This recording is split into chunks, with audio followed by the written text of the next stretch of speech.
Magandang araw mga ka-Piso Wi-Fi. Sa video ito tayo po ay mag-i-install ng Piso Wi-Fi Vendo Machine. Pero bago po natin simulan ang video ito ay intro muna tayo guys.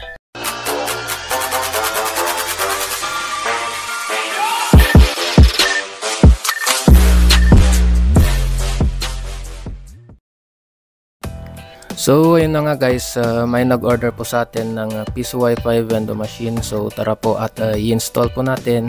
Kasama po pala natin yung ating misis at saka yung ating panganay na si Sofia Angelique. Let's go!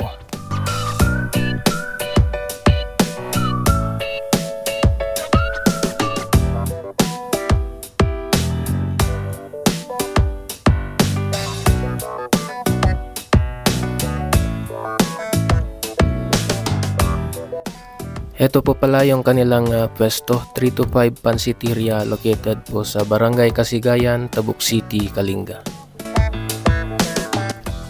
Ito naman yung kanilang source ng kanilang internet, naka Globe Fiber po sila. So inilagay ko na po yung Cat 6 na UTP cable, papunta naman po yan sa ating Orange Pi 1 na board sa ating Piso Wi-Fi box. So lagyan lang po natin ng cable tie at punta na po tayo sa dulo. So yan, kinat ko na po yung ating Cat 6 na UTP cable at saka kuha lang tayo ng RJ45 saka i-crimp po natin yan para po mailagay po natin sa ating Orange Pi 1 na board po natin.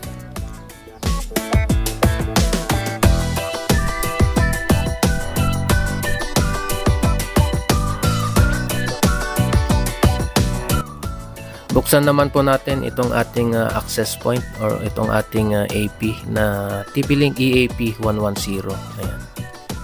So bagong-bago po at i-configure po natin yan. Ayan. So depende po sa gustong SSID ng may-ari. Ayan siya guys. So yan po yung ating access point. Meron po dyang ayan, PoE adapter, cable ties, power cord, saka dalawang antena. Next ay kunin naman po natin itong kanyang power adapter at saka ilagay po natin dito sa kanyang PoE adapter po natin. Ayan. So kunin po natin yung Cat 6 na UTP cable na pang outdoor po at ilagay po natin sa mismong access point po niya. Ayan. So nilagay ko na rin po yung kanyang dalawang antena sa may access point. Ayan. So yung dulo naman po ay ilagay po natin sa PoE or Power over Ethernet. So hanapin po natin dyan yung port ng PoE. So yung isang port naman po ay LAN naman po yan. Saka isaksak lang po natin. So ayan, i-configure po natin yung ating TP-Link EAP 110. Sa mga di pa po nakapanood ng aking video tungkol sa pag-configure ng TP-Link EAP 110 ay ilalagay ko na lamang po yung link sa description box ng video ito guys. So ayan, tapos na po nating i-configure. So try po nating mag-connect sa kanyang Piso Wi-Fi. So dapat po ay may mag-pop up na portal po dyan. Yun, successful po yung ating pagko-configure ng TP-Link EAP 110. So yung next na ating gagawin ay kakabit naman po natin yung ating access point sa labas. Let's go!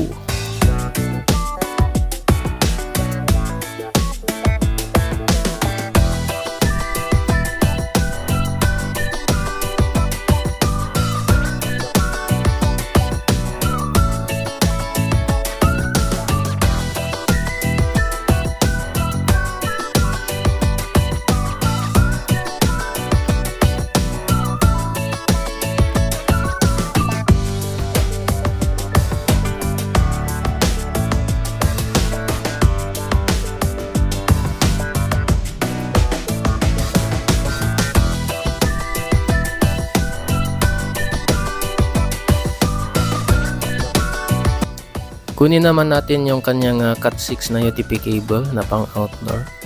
At saka ayusin lang natin. So gamit po tayo ulit ng cable ties. Ayan.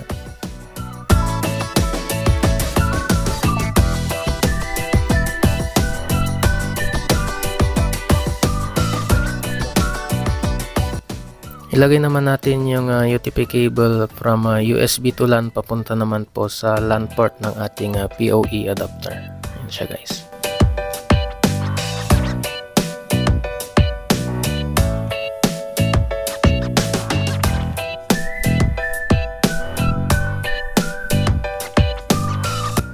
At ilagay na rin natin guys yung kanyang tarpaulin. So meron na po diyang instruction kung paano mag-connect. So ang nakalagay po ay how to connect, step 1, step 2 at saka step 3 po guys. Ayan, tapos na po nating i-install. So yan po yung may-ari ng Piso Wi-Fi vending machine. Shout out po kay Sir Jason Llanera. Picture taking na po for advertisement para sa aking Facebook page, Ondong Piso Wi-Fi. Sa mga di pa po nakafollow ng aking Facebook page, Ondong Piso Wi-Fi, ilalagay ko na lamang po yung link sa description box ng video ito guys. Ayan, may prepare pong merienda si Sir Jason. So tara po at merienda po tayo guys.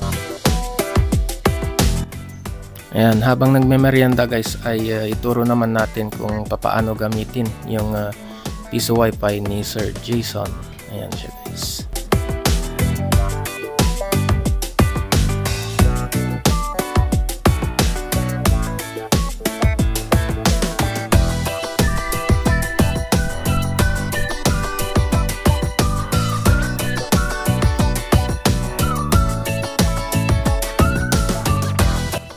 That's it for this video guys, and I hope na may natutunan na naman po kayo sa aking video. Please subscribe po kayo sa aking YouTube channel Ondong TV and hit nyo na rin po yung notification bell para po lagi kayong updated sa mga bago ko pang i-upload na mga videos. Maraming salamat po and peace out!